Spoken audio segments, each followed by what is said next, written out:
Rata-rata ulama itu berpendapat bahwa asal mula Isra itu sebagai hiburan ya.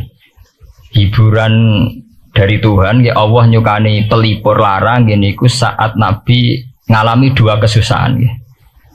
Itu periode Mekah itu periode tersulit Nabi karena beliau itu sudah minoritas ya, minoritas, kaum minoritas kecil, miskin, terus pendukungnya tidak ada. Satu-satunya yang menggaransi, yang menjamin Nabi tidak dibunuh itu karena beliau dilindungi oleh sinten pamanipun, gini sinten Abu Thalib. Dan termasuk lagi secara kasta sosial ekonomi beliau tinggi karena punya istri yang saudagar kaya. Gini ku Sayyidah Khadijah. Tapi ternyata orang yang selama ini benar-benar di belakang Nabi, baik secara materi maupun moral, sing ente-entean berjuang, ternyata wafat. Khadijah Abu Thalib wafat, terus dikenal tahun itu tahun Amul Husni, tahun kesusahan. Sudah gitu niki sing termasuk ilmiah nggih, ilmiah. Sudah gitu secara ilmiah psikologis kejiwaan Nabi terguncang. Niki rungokno tenan nggih, niki ngaji nggih. Terguncang itu karena secara mitos nggih, keyakinane tiyang Arab niku pun kadung kedikte ambek keyakinan yang ditanamkan ulama-ulama Yahudi dan Nasrani. Nggih, kula baleni malih nggih. Kafir Mekah itu orang-orang bodoh, orang-orang enggak terpelajar. Mereka itu punya satu mitos, satu keyakinan yang ditanamkan oleh tokoh-tokoh intelektual Yahudi maupun Nasrani. Apa keyakinan itu? Bahwa kenabian itu yang paling mungkin kalau orang itu dari turunan Bani Israel. Orang mungkin Nabi kok ora turunane wong Yahudi atau wong Nasrani. Sehingga ketika Nabi mendakwahkan diri sebagai Nabi, mereka bilang antakulu innama unzilal kitabu ala ta'ifataini min qablina. Nak jenenge wahyu harus tidak jauh-jauh sangka turunan-turunan Yahudi. Sebab itu banyak cerita di Quran, cerita konsultasi tiyang kafir Mekah pada tokoh-tokoh Yahudi. Setelah konsultasi ya disesatkan. Orang mungkin Nabi kok nggone ummiyin, bintu-bintu untuk napa? Wahyu. Padha-padha dadi nabi rak kita, orang Muhammad. Ini kalau cerita sejarah. Sehingga saat Nabi ngaku Nabi, niku kayak sudah jadi mitos. Nabi itu tidak boleh jauh-jauh dari Palestina. Karena Nabi Ibrahim orang Palestina, Nabi Isa orang Palestina, Yahya Zakaria juga orang Palestina, Nabi Musa juga orang Palestina. Semuanya itu tidak jauh-jauh dari komunitas Baitul Aqsa. Ini ku masjid Baitul Maqdis dan Baitul Muqaddas. Lah itu wong kafir pinter, saking kepengen nyudutno Nabi Muhammad itu sampai Nabi mesti ning Palestina, ya mesti roh cerita-ceritane Nabi ning Palestina. Ya kowe apa tau roh Palestina? Semua kau detail-detail. Nak kau pancen roh itu pintu masjid ning Palestina Baitul Aqsa jumlahe piro? Terus madhepe ning ndi wae. Jadi bahwa Nabi ngeklaim diri sebagai Nabi yang bisa membaca malakutas samawati, baca alam-alam gaib. Niku dites nak iso tenan saiki aku takok jumlahe pintu Baitul Maqdis piro. Nah, ini peringatan kangge santri-santri bahwa semua Nabi itu di luar dites fisik. Artinya zaman Nabi sholat di masjid kayak teletong unta terus disiksa Abu Jahal itu hanya ujian-ujian fisik. Tapi di luar itu sebetulnya Nabi juga mengalami ujian-ujian intelektual. Ya kayak cerita-cerita di hadis Sahih, Nabi itu sering didatangi orang Yahudi ditanya, "Mat, saya punya 5 pertanyaan. Yang tahu itu hanya Nabi. Kalau kamu bisa jawab ya Nabi, kalau enggak ya tidak Nabi." Termasuk takokane, apa pertama yang dimakan ahli jannah saat masuk surga? Takokane aneh-aneh. Terus kenapa anak itu kok kadang mirip bapaknya, mirip ibunya? Soal takokane aneh-aneh. Dan itu berlanjut terus sampai Nabi di periode Madinah. Nah sebab itu Nabi itu secara intelektual itu diasah Tuhan lewat proses Isra, di mana Nabi saat itu secara fasih bisa menjawab jumlah pintu Masjid Aqsa sekian. Perilaku Nabi Musa begini, wajahnya Nabi Musa begini, wajahnya Nabi Ibrahim begini. Sampai di hadis-hadis Sahih Nabi bisa menjelaskan detail. Nabi Musa itu rambutnya kayak ini, wajahnya kayak ini, ada mutiwal. Itu detail sekali Nabi. Sebab itu di sini diterangkan oleh Imam Suyuti, peristiwa Isra adalah peristiwa di mana Nabi berjumpa para sinten Nabi. Itu asal usulnya kenapa? Karena sudah kayak menjadi mitos, Nabi itu tidak boleh jauh-jauh dari tradisi Yahudi, tradisi Palestina. Paham ben sampean roh asal usulnya. Tapi kemudian asal usul itu sebetulnya hanya sementara, ya, hanya permainan politik. Mau sampean ben roh sejarah, permainan politik, manipulasi politik. Sebetulnya Nabi itu ya tidak jauh-jauh dari beliau adalah keturunan Israel. Yo, Israel itu bukan menunjuk sebuah negara loh, sampean pun salah paham. Israel dalam bahasa Quran itu menunjuk auladi Yakub. Israel menjadi negara kan baru kemarin setelah diberi kemerdekaan Inggris, paham ya? Israel sebagai negara kan baru apa? Kemarin, sehingga istilah Israel di Quran maupun di hadis adalah menunjuk auladi Yakub. So intinya di antara anak Nabi Yakub ono jenenge Yahuda. Yahuda di turunan-turunan itu Bani Yahuda niku diarani Bani napa? Israel. Ternyata setelah dirunut Nabi Muhammad itu ada beda jauh dengan keluarga Israel. Karena Nabi adalah turunannya Nabi sinten Ibrahim. Okay. Nabi Ibrahim niku gada putra kalih sing gada turunan gini ku Ishak kalian Ismail. Ismail kalian Nabi Ibrahim disalap teng Mekah.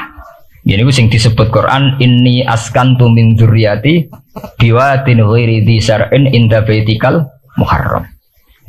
Terus saking Nabi Ismail nurun-nurun ngantos Sayyid Adnan. Ya, mulane nak teng berjanji disebut wa adnanu bila bin intadzabil ulumin nasabiyya ila dzabihi Ismail nisbatuhu wa muntama. Secara teori ilmu nasab Sayyid Adnan jelas-jelas wa adnanu bila bin intadzabil ulumin nasabiyya ila dzabihi Ismail nisbatuhu wa muntama. Tapi yang menjadi masalah yaitu tadi saya sudah bilang ya. Seakan-akan Nabi Muhammad itu orang yang benar-benar berbeda dari dinasti itu, dari keturunan itu. Karena orang Yahudi, orang kafir Mekah di kepentingan menggagalkan kenabian Muhammad. Sehingga dilecehno Muhammad bin Abi Kabsah. Oh Muhammad yang cilik di rumah tukang angan wedes. Jadi gue nak seneng kiai kan inna akramakum indawi atqakum. Cek Ben Karlan, cek Karmin pokoknya takwa ya kiai. Tapi nak lagi gedeng kiai itu kan wah anake Karlan kok kakean tingkah. Lah dhisik wong Mekah ya ngoten niku. Jadi nak muni Muhammad bin Abdullah bin Abdul Muthalib itu terhormat. Mereka adalah orang-orang bangsawan di seputar Quraisy. Nabi itu kastane Quraisy. Jadi kalau Muhammad bin Abdullah bin Abdul Muthalib itu jek ketok terhormat. Wong kafir pinter nang istilahna ora Muhammad bin Abdullah. Muhammad bin Abi Kabsah. Mergo cilike Nabi tau dirumat. Cara kene yo Karlan ning penjara desa. Mulane Nabi tau angon wedhus, mergo tau de bapak angkat sing tukang napa? Wedhus. Lah wong Mekah pinter, dididik wong Yahudi. Kena istilahna aja Muhammad bin Abdullah bin Abdul Muthalib. Iku cek kekerenan, terlalu napa? Keren. Jadi Muhammad bin Ibnu Abi Kabsah. Di wong nak seneng Pak Harto kan Soeharto jenderal besar. Nek sing gedeng wong kemusuk kan terus repot ya. Oh, terus nyebut desa asli ini asal nak seneng bupati ya jadi bupati orang nomor 1 di Bojonegoro. Nak gedeng golek asal usule. Sing ngoten mun sunatullah mulai riyen sampai kiamat ya. Sunatullah ilati qad khalas napa? Mengqabl. Walanta jadi sunnatil lain napa? Tabdila. Ya akan begitu. Nah sehingga peristiwa Isra itu satu peristiwa rohani ya. Selain peristiwa rohani nanti akan diwajibkan sholat, juga ada peristiwa intelektual, ada pengajaran intelektual bahwa semua nabi itu harus punya tradisi yang sama, punya karakter yang sama. Jika nabi dalam proses Isra itu dipertemukan dengan Nabi Ibrahim, Nabi Musa, nabi-nabi yang lain. Dan diskusi di situ juga ada diskusi-diskusi. Paham ya? Niki penting ya, penting kalau terangaken karena kalau tanpa tradisi yang berkelanjutan ya, sing disebut tenggene thariqah jenenge as-sanad al-mu'tabar, sanad sing mu'tabar utawi nak tenggene pondok-pondok kitab disebut sanad sing muttasil. Ini nanti semua tradisi kenabian akan melenceng. Kalau melenceng itu ngeri. Karena setiap orang ya, mesti ada subjektivitas sendiri, punya versinya sendiri. Sehingga semua nabi harus model istilah politik itu punya platform yang sama, punya karakter yang sama, punya model yang apa? Sama. Nah, sebab itu secara intelektual Nabi Muhammad itu dikenalkan oleh karakter para nabi-nabi dulu. Ya detail. Satu Quran 30 juz. Andai kan sampai hafal Quran. Sampai ngurunut sejarahnya coba. Kita ini kan kadung dibentuk. Artinya kita ini ya alhamdulillah sudah kadung kebentuk, tahu sejarah para nabi. Tapi asal usulnya kita tahu lewat kitab yang namanya Al-Qur'an. Supaya apa? Nabi Muhammad itu dibimbing bahwa Quran atau ajaran beliau benar-benar musaddiqal lima baina yadayhi, benar-benar selaras dengan ajaran sebelumnya. Mulai ajaran yang bersifat samawi sampai hal-hal yang basariyah, yang menyangkut tabiat apa? Basariyah. Kalau contohnya ngeten, misalnya begini. Nabi Muhammad disejarahkan Nabi Ibrahim. Beliau punya problem. Problem itu berupa punya bapak atau paman yang tidak Islam. Bahkan nak ceritanya kiai-kiai desa dari Nabi Ibrahim cilik kon adol patung. Terus didol meniki patung. Ya ora manfaati ra mudarati mbok tuku ya karepem ora napa? Karepem. Mbok sanate mbok ora pokoke cerita itu populer. Disejarahkan begitu. Sehingga Nabi Muhammad tahu. Oh ternyata yang punya problem ngadepi keluarga itu tidak saya tok. Dulu Nabi Ibrahim juga punya problem ngadepi keluarga. Aku tak lumayan terima paman, Pak Lek, Pak De, Abu Jahal sinten? Abu Lahab. Nabi Ibrahim malah bapak. Udah gitu. Setelah itu juga diceritakan tentang Nabi Nuh, Nabi Lut, seorang nabi besar yang punya nasib sial, yaitu istrinya pengkhianat. Mereka jadi kiai di bojo judes itu tidak masalah. Mulai di terima kiai di bojo judes biasa. Ya itu tadi Nabi Nuh, Nabi Lut itu lebih ngeri ketimbang itu di bojo apa? Bukan kebenaran. Kita kan paling dicoba bojo judes, kan ringan banget. Paling banter macam piring gelas itu murah banget. Ya, begitu terus. Nabi Musa juga gitu. Diceritakan Nabi Musa. Beliau adalah seorang sosok Bani Israel yang temperamental. Ya basaria sekali. Saking temperamentalnya ketika tukaran ya jotos. Karena nak kiai temperamental kadang jotosan. Ya ono sanate ya Nabi Musa nak tukaran ra cocok napa? Jotos. Fawakazahu Musa faqadha alai. Artinya ya basaria sekali. Cerita ABG ini kubire nggih wonten saat beliau melarikan diri lala ketemu cewek loro. Ya ora wenti se barang Nabi Musa waduh mari maksiat ya terus kan. Wadek aja mlaku ning ngarepku. Nah kena angin aku roh sikile mari nafsu. Aku nabi kok nafsu barang kan ra pantes. Nah ngono ke mlaku guriku. Ya basaria sekali itu sampai detail. Terus ketika itu terus disuaka politik oleh Nabi Syuaib. Sehingga menjadi tradisi bahwa semua nabi akan mengalami problem dengan kaumnya. Kemudian disuaka politik oleh komunitas yang berbeda, yaitu komunitas Syuaib itu di luar pemerintahan Fir'aun. Sama seperti yang dialami Nabi Muhammad, komunitas Mekah itu menyiksa Nabi, bahkan mengimbargo sinten Nabi. Semua aliran dana, aliran ekonomi, akses dana, akses makanan itu ditutup di Mekah. Sehingga Nabi sampai dahar dedaunan, fisik bil jibalin apa Mekah. Tapi beliau diselamatkan oleh sahabat Ansor yang terpisah dari komunitas Ahlu Mekah. Itu mirip ceritanya Nabi Musa yang diselamatkan Nabi Syuaib yang terpisah total dari komunitas Fir'aun. Ini penting kalau ulang temriki sehingga karakter-karakter kenabian itu tidak rubah. Karakternya sama. Sehingga setelah kita mengenali karakter para nabi, kita mudah sekali mengenali nabi palsu. Paham ya? Makanya kalau nabi palsu paling seneng musodek, ketara palsune. Lah sing repot sing ora ketara, mergo jenenge Ahmad. Muhammad tak mirip. Mulane nek kowe jeneng supaya ora ngaku nabi jenengno Kartolo. Mergo nek Ahmad bin Gulam ora jenenge Ahmad. Ana terkenal nabi nek ora jenenge Muhammad utawa napa? Ahmad. Mulane Ahmad bin Gulam pas ngaku nabi pengaruhe gede mergo mirip. Mulane kula wingi takoki mahasiswa Jogja, Gus. Cara jenengan jeneng Jawa mbek Arab apa iki? Nak trene akeh nabi palsu ambek Jawa lah Kartolo. Karena secara kriteria kenabian ndak akan masuk. Nah anak jenenge Kartolo atau Karmen itu ndak akan masuk kriteria wong sing bakal dadi nabi. Lah anak jenenge Ahmad tak mirip-mirip nabi. Oh Ahmad Hulam bin Mirza wani ngaku nabi mergo jenenge Ahmad. Musaddiq ya mergo musaddiqal lima bena ya. Lah anak Kartolo, Karmen, Karlan agak ono. Mulane saiki sing jenenge Jawa kudu syukur.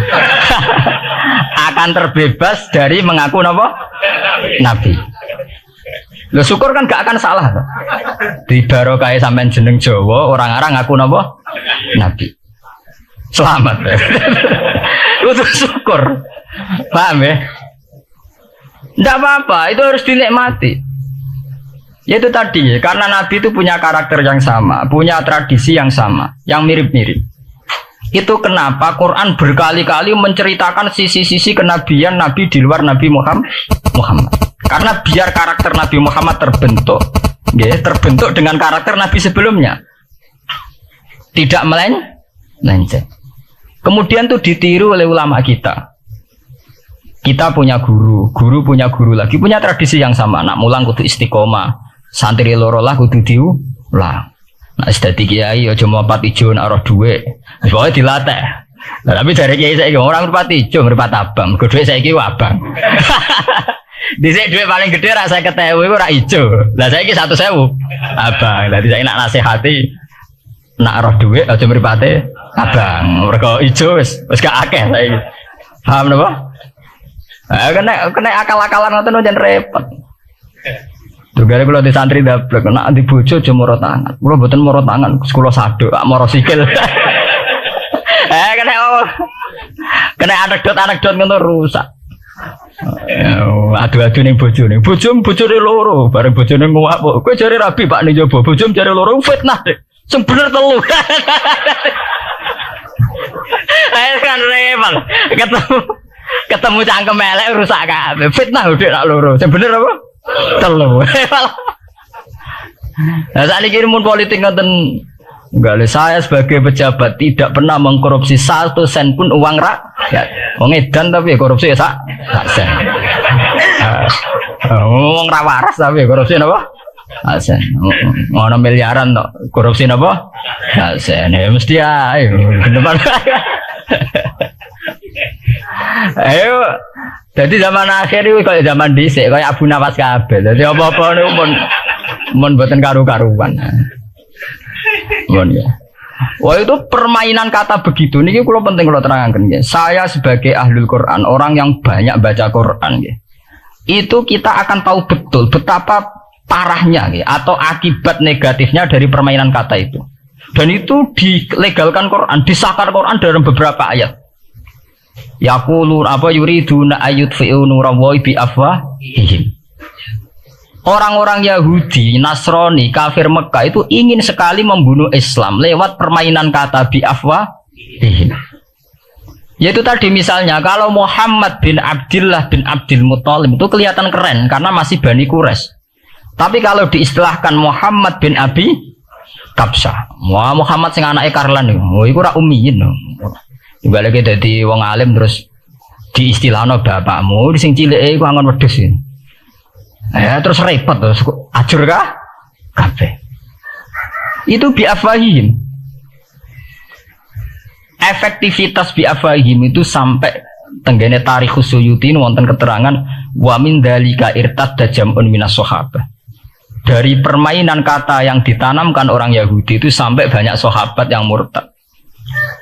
Istilahnya itu jam'un minas sahabah. Meskipun setelah murtad itu ya divonis tidak sahabat. Misalnya menyangkut nasa mansuh.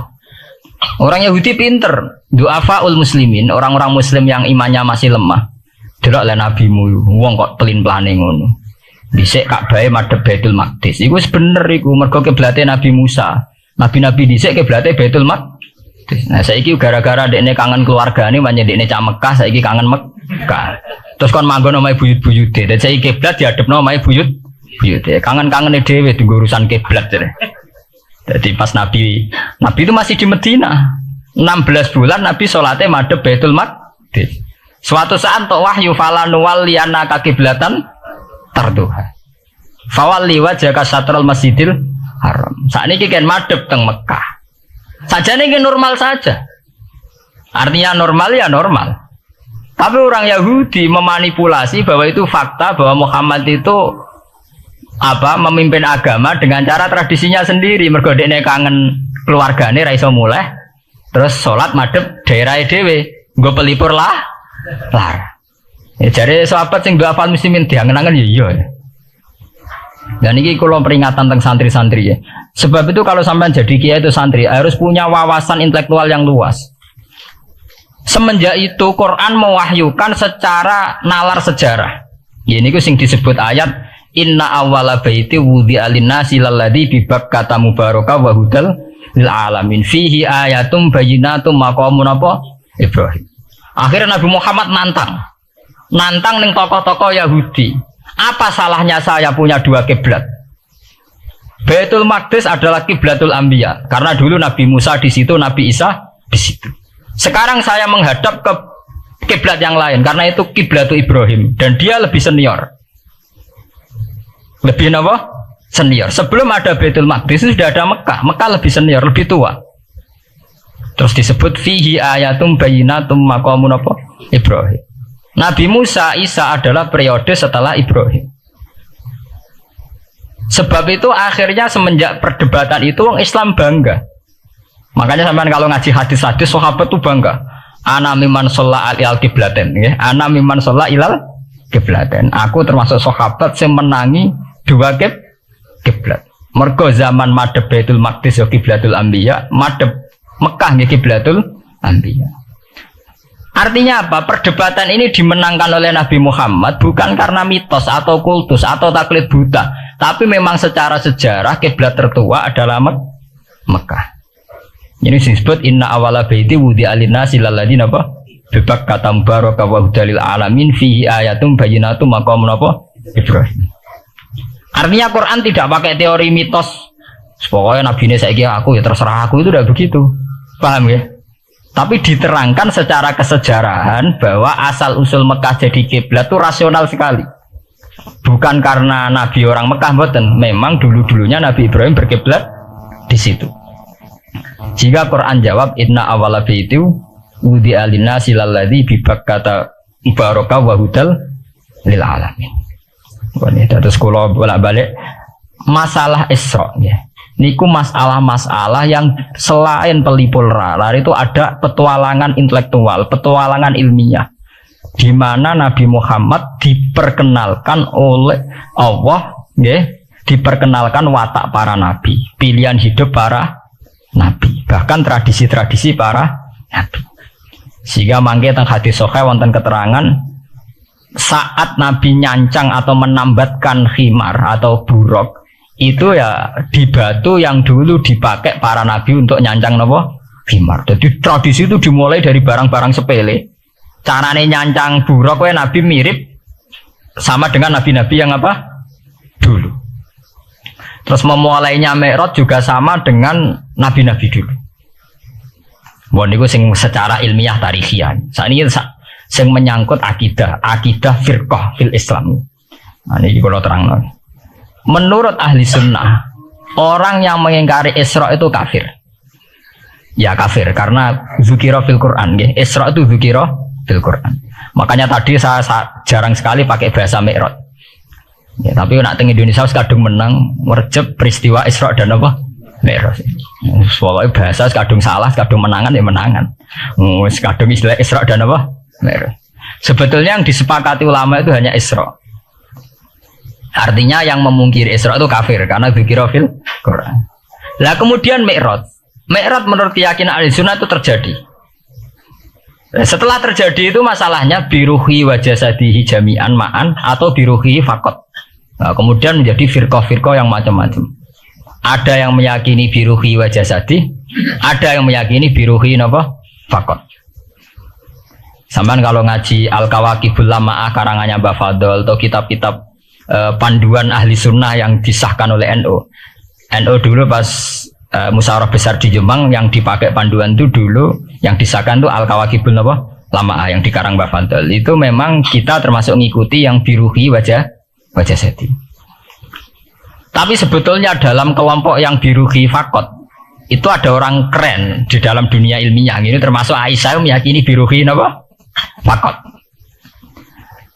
Ya, tapi itu sudah masalah-masalah kemudian berkembang menjadi di luar masalah firqah, terus menjadi masalah said, masalah pengetahuan.